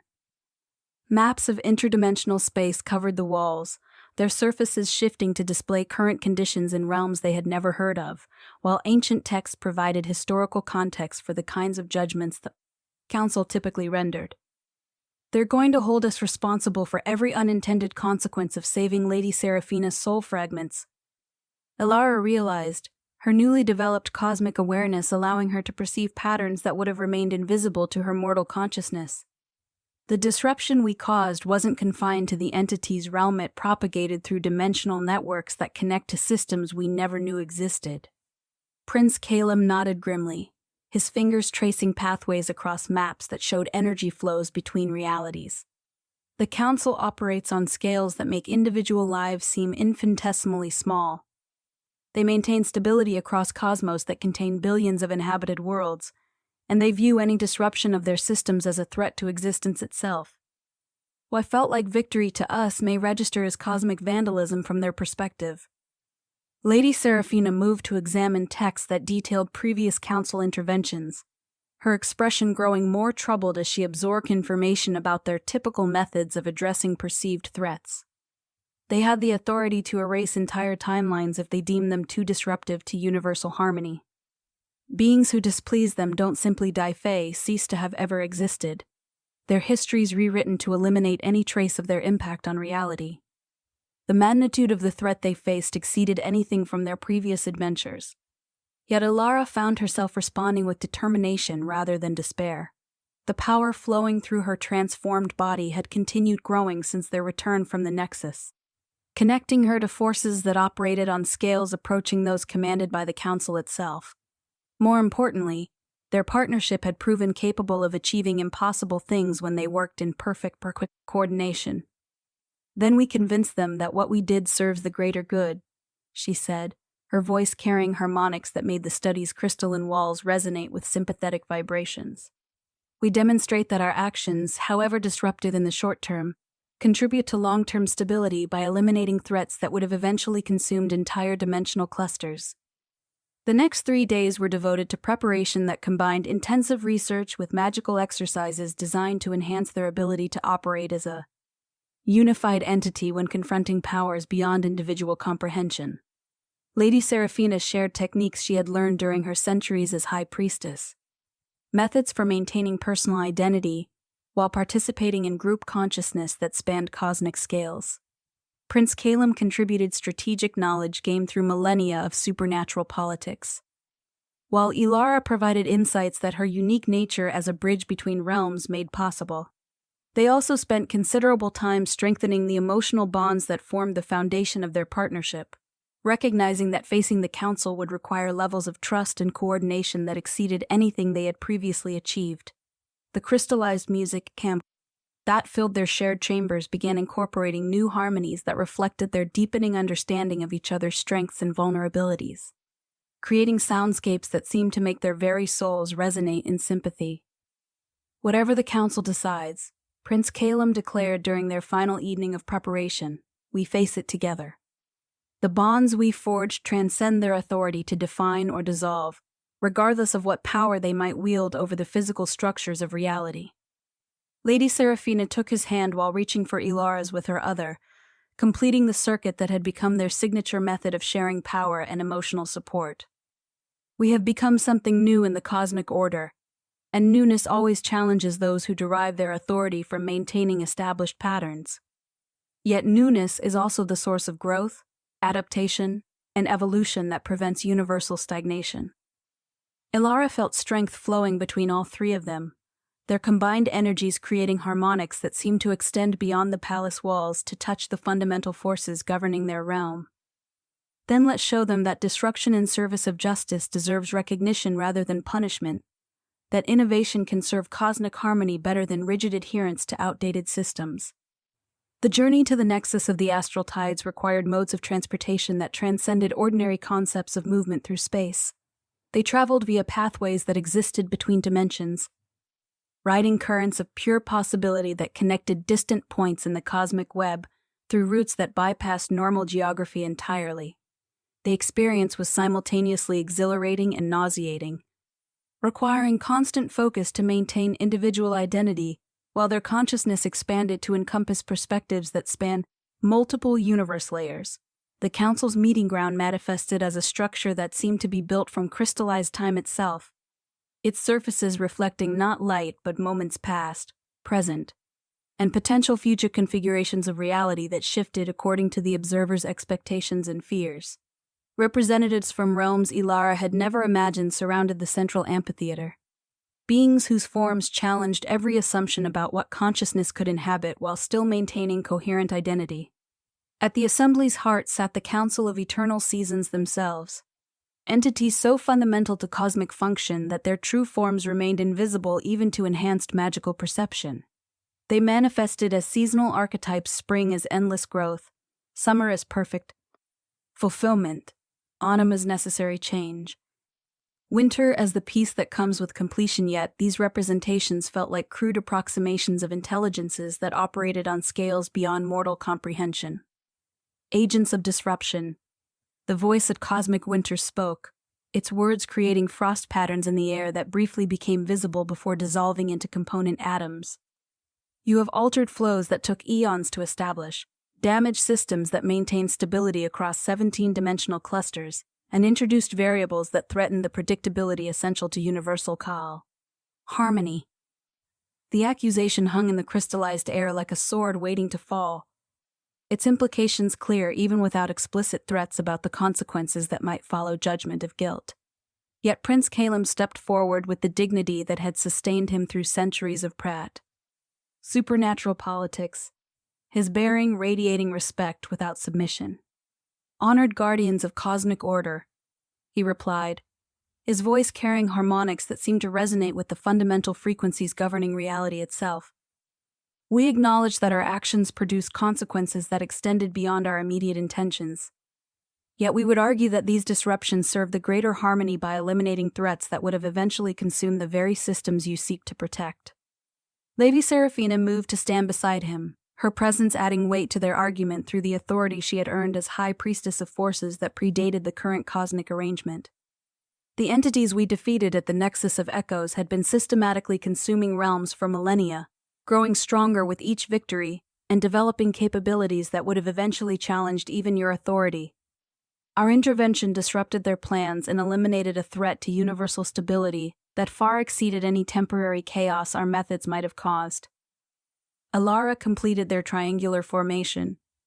Feeling power surge between all three of them as their combined presence created something greater than the sum of its parts. Her unique nature as, quote, a bridge between realms allowed her to perceive aspects of the Council's true function that remained hidden from purely supernatural consciousness. Insights that suggested their case was stronger than initial appearances indicated. The disruptions you observe are symptoms of healing rather than damage, she declared, her words carrying authority that surprised even her own transformed understanding. When systems had been corrupted by parasitic influences for extended periods, removing those influences necessarily creates temporary instability as natural patterns reassert themselves. The dimensional flows we affected are realigning according to their original configurations, not collapsing into chaos. The entity representing Cosmic Spring stirred with movements that seemed to make the entire assembly hall bloom with flowers that existed for only moments before fading back into potential. Explain these original configurations, Bridgewalker. Your perspective offers insights unavailable to consciousness that developed entirely within supernatural frameworks. Elara felt all attention in the vast chamber focusing on her with intensity that threatened to overwhelm her individual identity entirely. Yet the support flowing from her partners provided anchoring that allowed her to maintain coherence while accessing knowledge that her hybrid nature made possible. The entities you describe as recently defeated represent invasive elements that entered our dimensional cluster from regions where different physical laws apply, she explained, her enhanced perception allowing her to trace patterns that spanned cosmic history. Their presence created artificial constraints on natural energy flows, forcing systems to operate according to principles that serve their feeding habits rather than universal harmony. Removing them allows restoration of patterns that existed before their interference began. The observation triggered responses throughout the assembled representatives, some expressing surprise while others radiated something approaching relief. Apparently, the Council had been aware of the invasive entities, but had been constrained by their own governing principles from taking direct action against threats that had not yet reached critical mass. Your actions served as proxies for interventions we could not undertake ourselves, the voice of Cosmic Summer acknowledged, its words creating aurora patterns that briefly painted the crystalline walls in colors that had no names in any mortal language. The constraints that govern our authority prevent us from eliminating threats until they achieve sufficient magnitude to justify our attention. By acting when you did, you addressed dangers while they remained manageable rather than waiting for them to grow beyond any individual realm's capacity to resist. The tide of judgment seemed to be shifting in their favor. Yet Prince Caelum maintained the careful diplomacy that had served him through countless supernatural negotiations.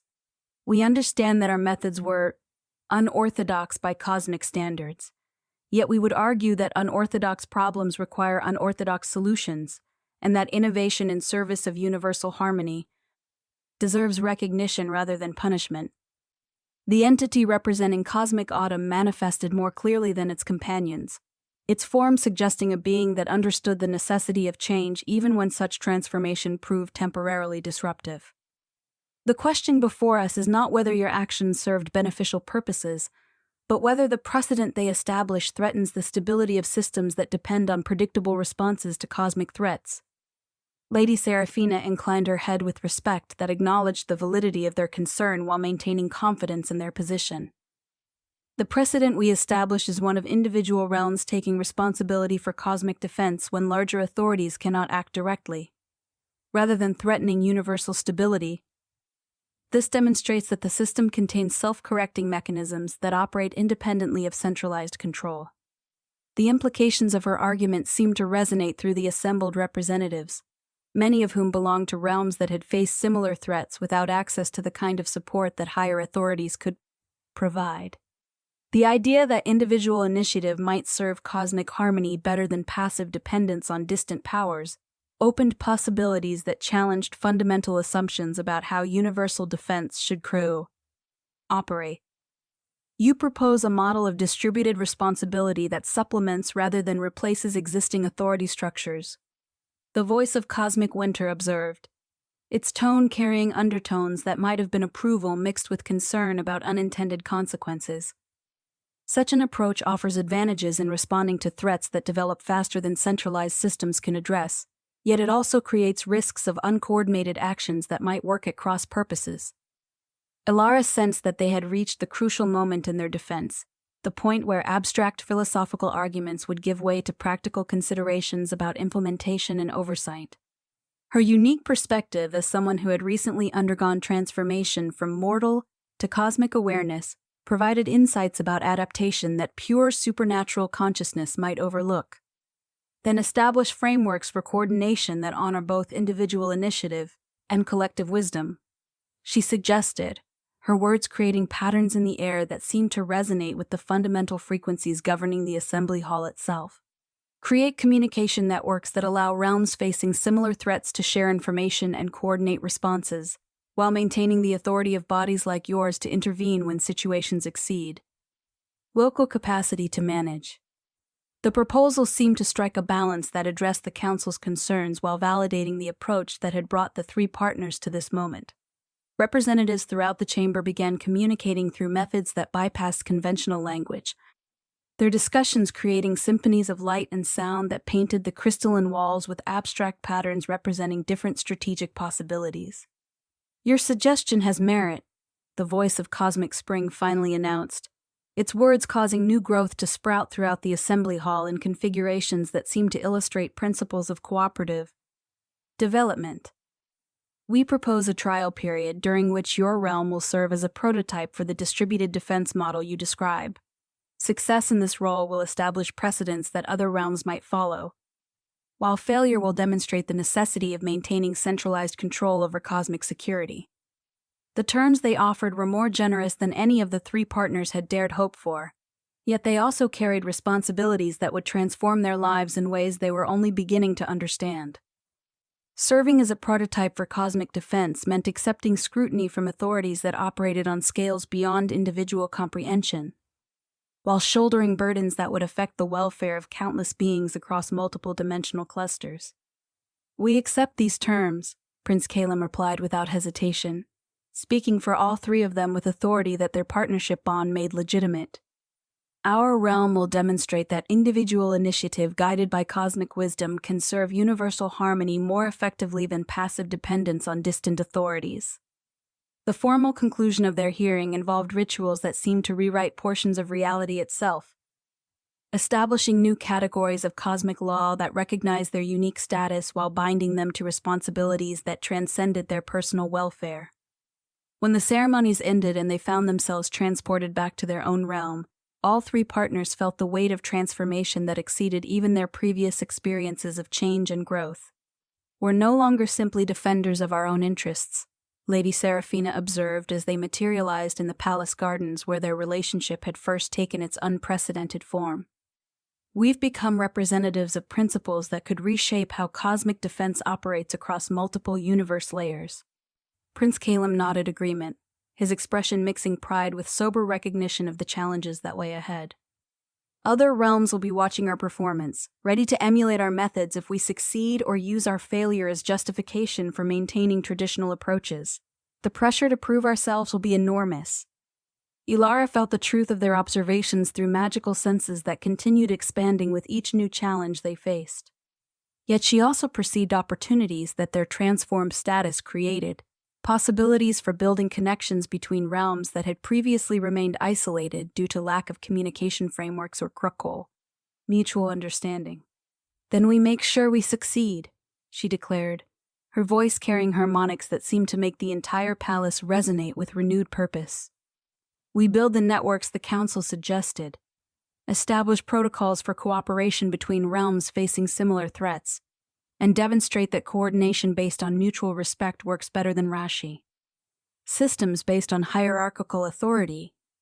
The months that followed their return from the council hearings proved to be among the most challenging and rewarding of their extended lives. They established communication networks that connected dozens of realms facing threats from invasive entities, sharing intelligence and coordinating responses that prevented several potential catastrophes from reaching critical mass. Their success rate exceeded even their own optimistic projections, as the distributed defense model proved remarkably effective in addressing problems before they grew beyond local capacity to manage.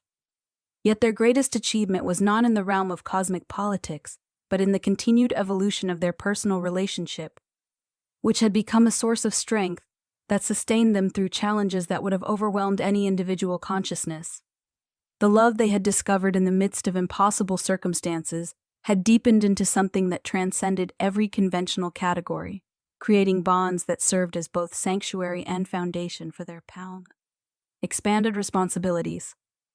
Lady Seraphina's restoration to full power had unlocked abilities that complemented Prince Caelum's seasonal authority and Elara's bridge nature in ways that created synergistic effects beyond anything they had initially anticipated. Working together, they could accomplish tasks that would have been impossible for entities far more powerful than any individual member of their partnership, their combined capabilities representing genuine innovation in the cosmic order rather than simply additive enhancement. We've become proof that love serves practical purposes beyond emotional fulfillment. Elara reflected during one of their evening strategy sessions, watching as data streams from their communication networks painted the air with patterns that illustrated the scope of their growing influence. The bonds between us provide stability that allows us to handle responsibilities that would destroy consciousness based on individual identity alone. Prince Caelum smiled with warmth that had become as familiar as breathing over the months since their relationship had taken its current form. The Council chose us as a prototype not just because of our success against the invasive entities, but because our partnership demonstrates possibilities they had never considered. We represent evolution in how cosmic defense can operate, innovation that serves universal harmony precisely because it transcends traditional limitations. Lady Seraphina moved to join them at the observation platform, where they monitored conditions across their growing network of allied realms. Her presence completing the triangular formation that had become their preferred configuration for both work and relaxation. The greatest threat to cosmic stability has always been stagnation systems that become so rigid they cannot adapt to changing circumstances. By demonstrating that unprecedented challenges can produce unprecedented solutions, we've helped prevent the kind of cosmic sclerosis that eventually destroys even the most powerful civilizations. The implications of her observation extended far beyond their personal circumstances, suggesting that their success had influenced cosmic evolution in ways that would continue unfolding for eons after their individual existences had ended. They had become catalysts for changes that would reshape how consciousness approached cooperation, defense, and the relationship between individual autonomy and collective responsibility across multiple Brodna universe layers. As night fell over their transformed realm, painting the sky in colors that reflected the harmonious integration of 3 different magical signatures, the partners stood together contemplating a future that seemed to expand infinitely in all directions. Their story had begun with a desperate bargain to save a single village, yet had evolved into something that honored both the humblest personal concerns and the grandest cosmic principles. Behind them, the palace continued its endless architectural dance, creating new configurations that reflected their growing understanding of what 3 people could accomplish when they chose cooperation over competition, innovation over tradition, and love over fear. The crystallized music that filled their chambers had become a symphony that incorporated themes from across their network of allied realms. Melodies that spoke of diversity united in common purpose rather than uniformity imposed through external force. "Whatever tomorrow brings," Prince Caelum said, his words creating visible patterns in the air that briefly resembled musical notation before dissolving into component energies. "We face it as partners who have proven that impossible things become possible when approached with sufficient creativity, determination, and mutual support." Lady Seraphina nodded agreement, her silver hair catching starlight and transforming it into illumination that seemed to make the very air sparkle with potential. "We have shown that love creates strength rather than vulnerability, that cooperation enhances rather than diminishes individual capability, and that innovation serves tradition better than blind adherence to qua. outdated methods. Elara felt the truth of their words resonating through every fiber of her transformed being, connecting her to possibilities that stretched beyond the horizon of imagination into realms where even cosmic councils learned Korkol. From the examples set by individuals who chose to see opportunities rather than obstacles in the face of unprecedented challenges, the future they contemplated held adventures that would test every aspect of their partnership, discoveries that would continue reshaping their understanding of what consciousness could accomplish, and responsibilities that would connect them to the welfare of beings they would never meet, but whose existence gave meaning to their choices. Yet they faced that vast unknown, with confidence born of trials survived and bonds forged in the crucible of cosmic necessity, knowing that whatever challenges awaited, they would meet them together as equals, united by love that had grown from political arrangement into genuine partnership. In the gardens where flowers bloomed in patterns that told stories of transformation spanning multiple realms, where crystallized music played harmonies that incorporated themes representing countless different forms of consciousness, where starlight itself seemed to dance in celebration of possibilities that had become realities through the simple choice to believe that unprecedented problems might have unprecedented solutions. Three beings who had found each other across the vastness of cosmic space continued the work of building tomorrow from the materials that today's courage had provided. Their story continued without ending, because the best partnerships never truly conclude, they simply keep growing, deepening, and discovering new ways to honor the magic that brought them together while serving purposes greater than any individual ambition could encompass. In choosing to save her village, Elara had found herself. In finding herself, she had helped create something unprecedented in the cosmic order. And in creating something new, all three partners had opened doorways to adventures that would span the rest of their very long lives, each chapter building on previous triumphs while exploring territories that consciousness had never before imagined possible to traverse. The first crisis to test their new role as cosmic defense coordinators arrived 9 months after their appearance before the Council of Eternal Seasons. It manifested as distress signals from the realm of singing crystals, a dimension where consciousness existed as harmonic vibrations within mineral matrices that had achieved sentience over geological timescales. The messages reached them through their communication network as frequencies that bypassed sound entirely, speaking directly to magical senses through patterns that conveyed meaning more profound than words. "They're being consumed from within," Lady Seraphina reported after spending hours interpreting the crystalline communications, her silver eyes reflecting depths that seemed to contain galaxies of concern. "Something has infiltrated their harmonic matrices and begun corrupting the resonance patterns that maintain their collective consciousness. They're losing coherence at a rate that suggests complete dissolution within weeks." The threat description triggered recognition in Elara's enhanced awareness, connecting to knowledge about invasive entities that her hybrid nature allowed her to access.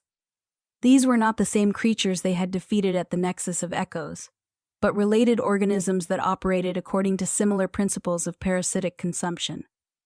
Where the first entities had fed on stolen soul fragments, these newer threats consumed the vibrational frequencies that connected consciousness to its physical substrate. "Harmonic parasites," she identified, her voice carrying undertones that made the palace walls resonate with sympathetic vibrations. "They're probably refugees from the original entity's realm, scattered when we disrupted their parent organization.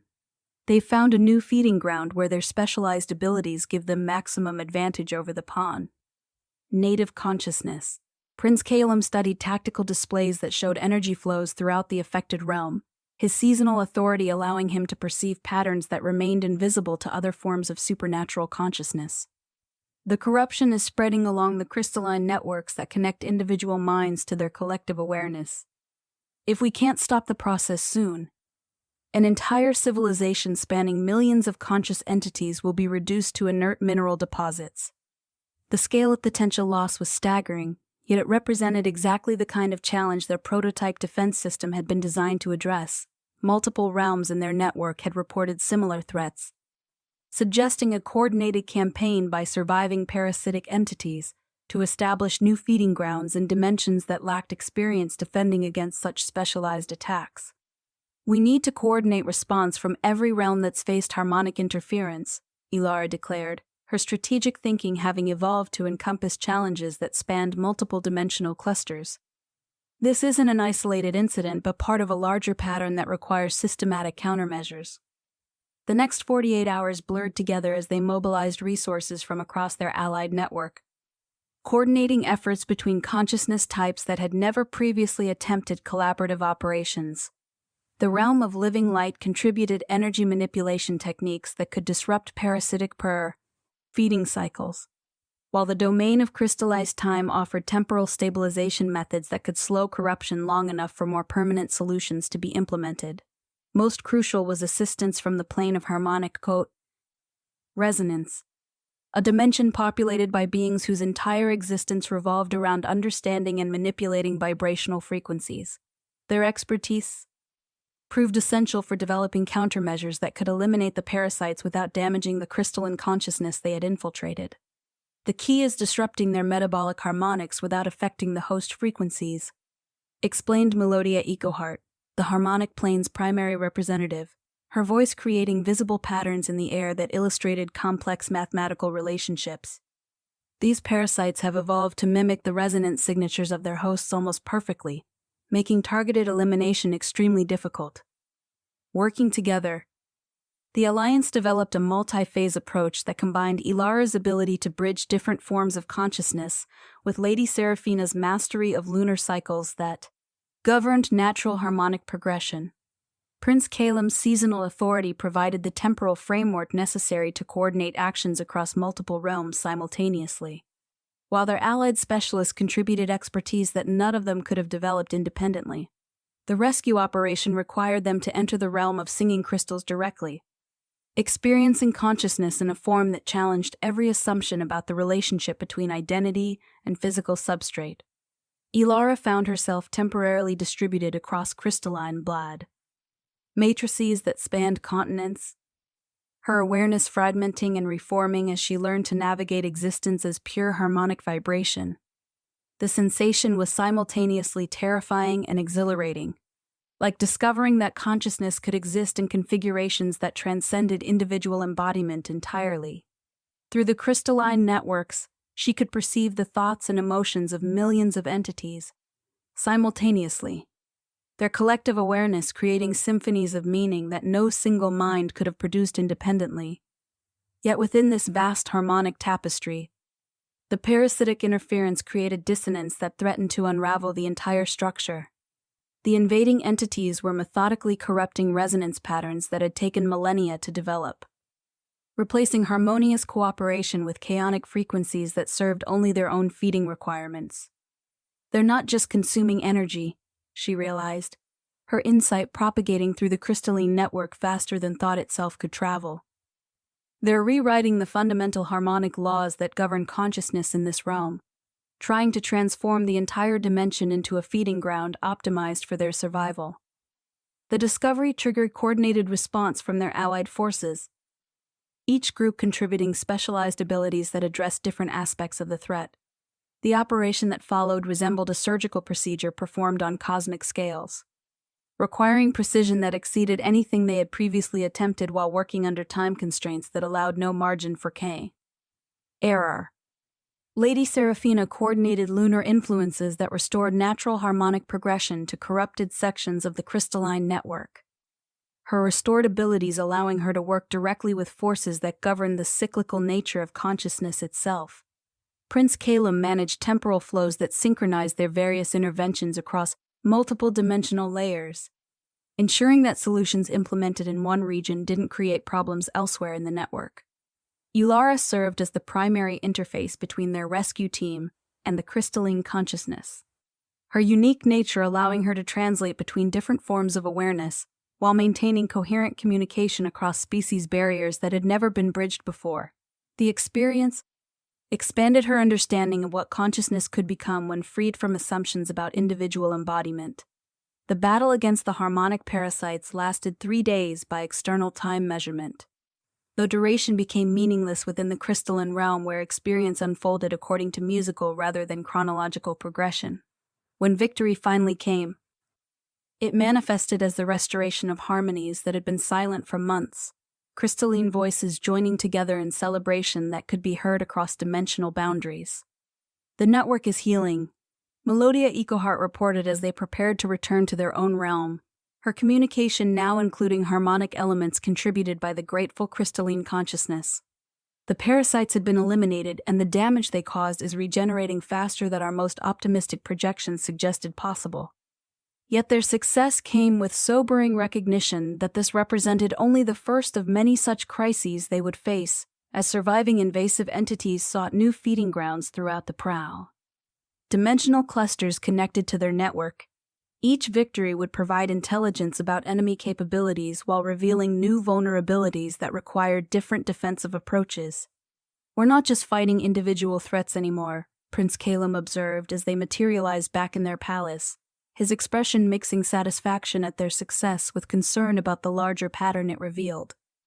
"We're engaged in a war of evolution, constantly adapting our methods to counter enemies who learn from each encounter and develop new strategies accordingly." The insight proved prophetic over the months that followed, as their network faced a series of escalating challenges that tested every aspect of their distributed defense model. Shape-shifting infiltrators attempted to corrupt their communication systems from within, while dimensional predators launched coordinated attacks designed to overwhelm multiple realms simultaneously. Each crisis required innovative solutions that pushed the boundaries of what cooperative consciousness could accomplish. Through it all, the relationship between Elara, Prince Caelum, and Lady Seraphina continued evolving in ways that defied every conventional understanding of partnership dynamics. Their bonds had transcended romantic categories to become something more fundamental, a form of consciousness that existed in the spaces between individual identity while enhancing, rather than diminishing, their personal autonomy. "We've become a new form of existence," Lady Seraphina reflected during one of their rare quiet evenings, watching as aurora patterns created by their combined magical signatures painted the sky in colors that had, quote, "no names in any mortal language. Not three people who happen to work well together, but a single entity that expresses itself through multiple perspectives simultaneously." The observation carried implications that extended far beyond their personal relationship, suggesting that their partnership represented evolutionary development in consciousness itself, rather than simply an unusual romantic arrangement. The Council of Eternal Seasons had begun studying their interaction patterns, recognizing that the cooperation they had achieved might point toward solutions for cosmic scale challenges that had previously seemed insurmountable. "Other realms are attempting to replicate our model," Prince Caelum reported after reviewing communications from their expanding network of allies. "Some with remarkable success, others with results that suggest this kind of partnership requires specific conditions that can't be artificially created." The mixed results served as reminders that their relationship had emerged from unique circumstances that combined necessity, compatibility, and forces beyond their conscious control. While the principles they had discovered could be taught and adapted, the precise configuration that made their partnership effective couldn't be duplicated through external manipulation alone. Elara found herself increasingly called upon to serve as advisor for realms attempting to develop their own multi-entity partnerships.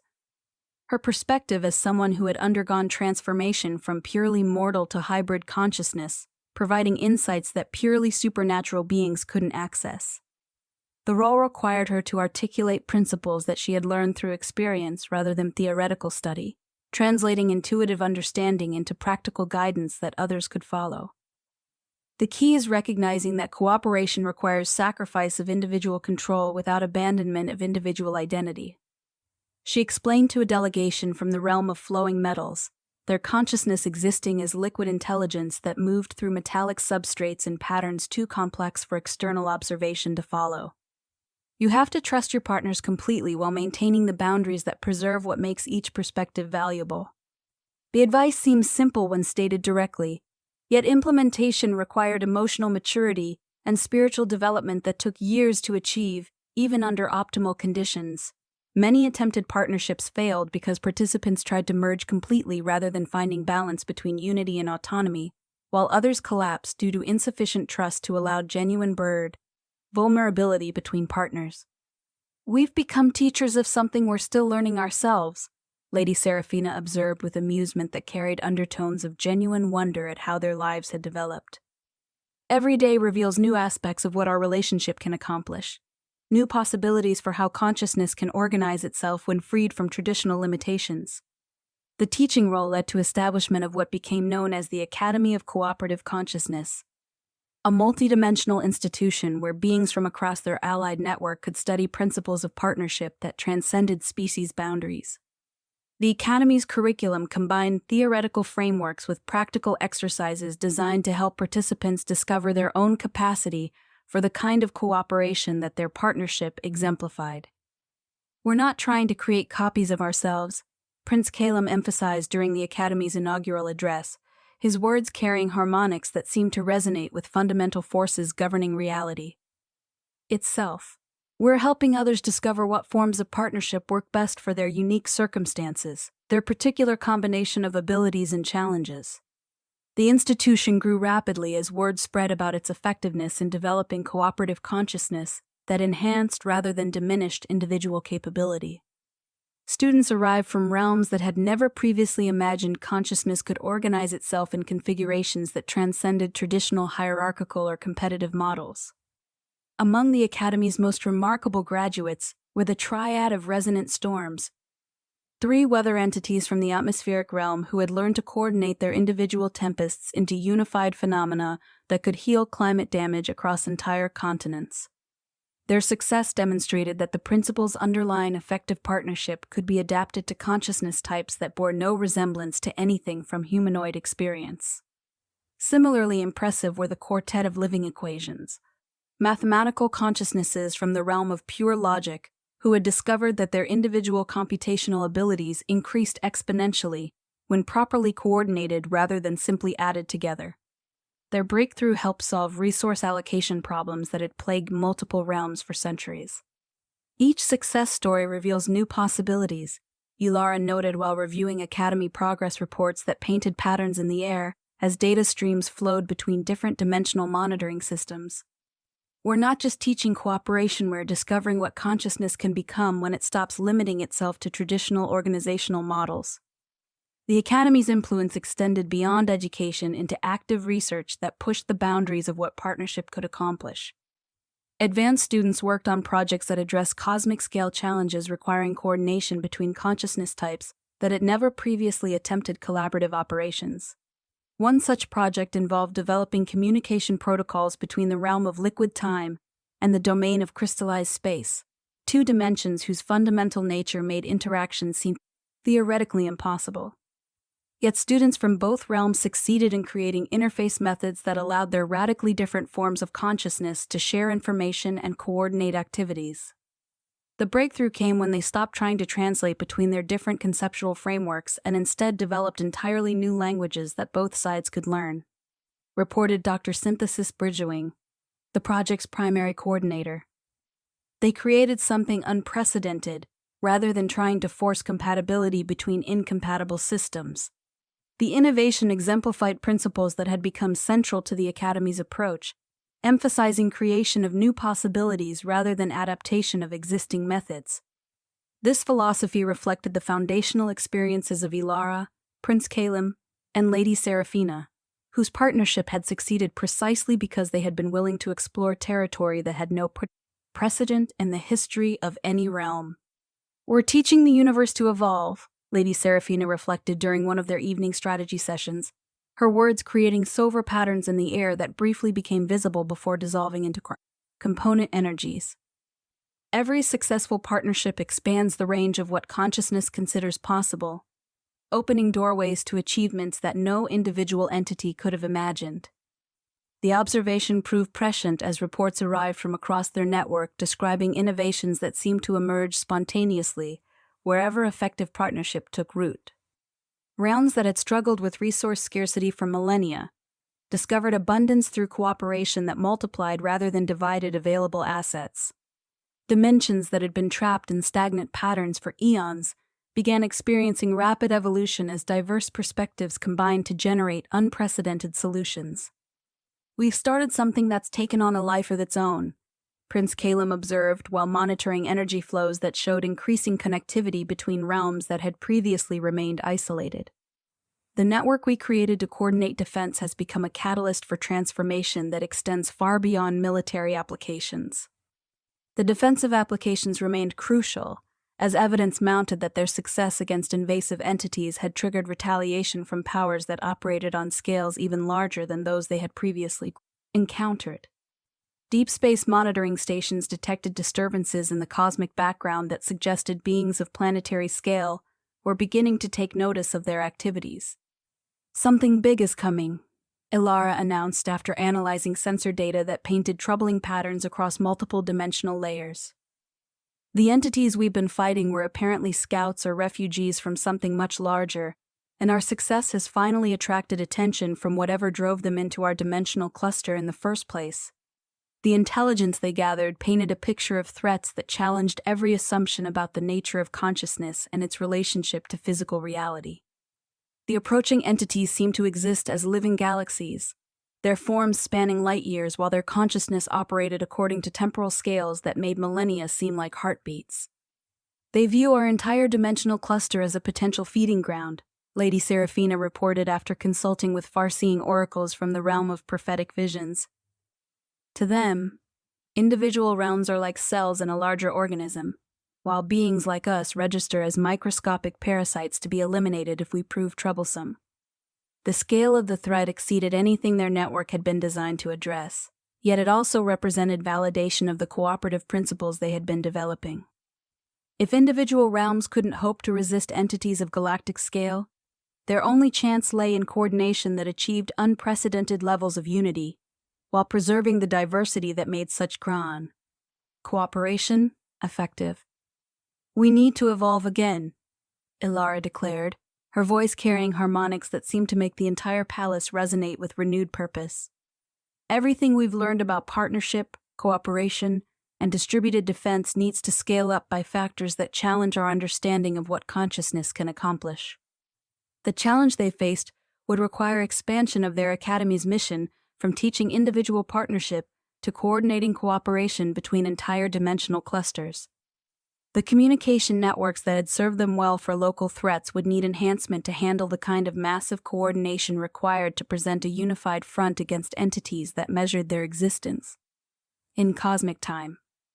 "We're about to discover whether consciousness can evolve fast enough to survive contact with forces that operate on scales we've never imagined," Prince Caelum observed, his expression mixing anticipation with sobering recognition of how much their lives were about to change once again.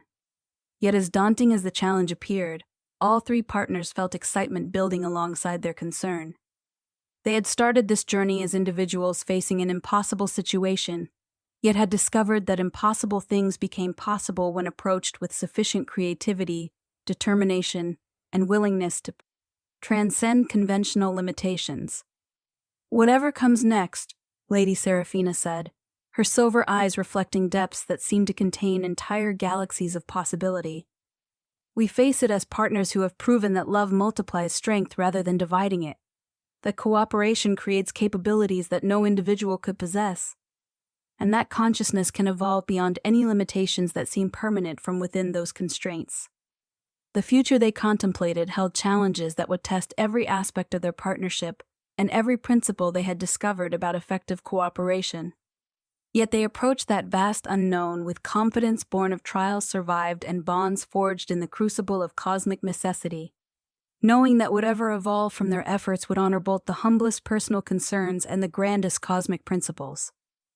In the gardens where flowers now bloomed in patterns that told stories spanning multiple galactic clusters, where crystallized music incorporated harmonies contributed by consciousness types that had never before attempted artistic collaboration, where starlight itself seemed to dance in celebration of possibilities that continued expanding beyond any individual imagination.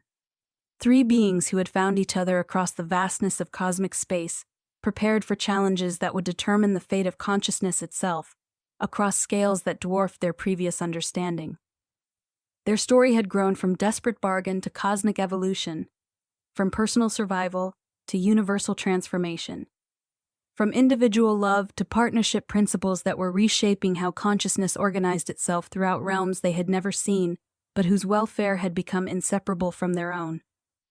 And as they stood together on the threshold of discoveries that would test the ultimate limits of what cooperation could accomplish, they knew that whatever they became next would be built on foundations strong enough to support the weight of infinite possibility.